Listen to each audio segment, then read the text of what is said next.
माझी मुलगी लढली असती तर जिंकली असती, अशी भावनिक पोस्ट महेंद्र दळवी यांनी केली आहे। काहींना कर्तृत्व नसताना संधी मिळाली,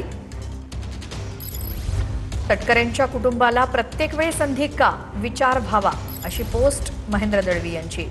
कोकणातील माझ्या काही नेत्यांनी माझा आत्मविश्वास कमी केला, नाव न घेता महेंद्र दळवींनी उदय सामंत यांच्याकडे रोख ठेवल्याचं कळतंय।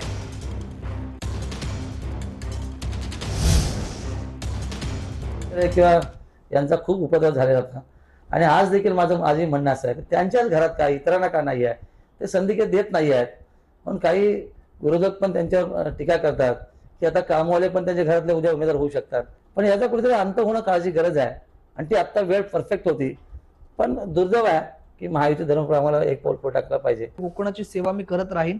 एकंदरीत अजून कुठल्या संधीची आपल्याला अपेक्षा आहे? संधी येते जाते, ह्या सगळ्या गोष्टी आपलं कर्तृत्व आपण सिद्ध करायला लागतं, पण काही लोकांना कर्तृत्व नसताना त्यांना संधी मिळते, हे दुर्दैव निश्चित आहे। उदय सामंत वगैरे असे नाही आहेत, पण शेवटी राजकारणामध्ये आपला पक्ष एक घर असतं, त्यामुळे घरातल्या लोकांनी आपसात बोलणं आणि एखाद्या गोष्टीवर चर्चा करून त्याला न्याय देणं ही भूमिका असते। का ते झाली नसल्यामुळे ती माझी भावना आहे, व्यक्तिरोष माझा नक्की नाही आहे, कारण शेवटी आम्ही सगळ्यांना सन्मान देणारे मी कार्यकर्ता आहे। त्यामुळे झाल्या गोष्टीकडे न बघताना जी आत्ताच डोळ्यासमोर आहे त्याच्यावर चर्चा करून पुढे जाणं ही काळाची गरज आहे।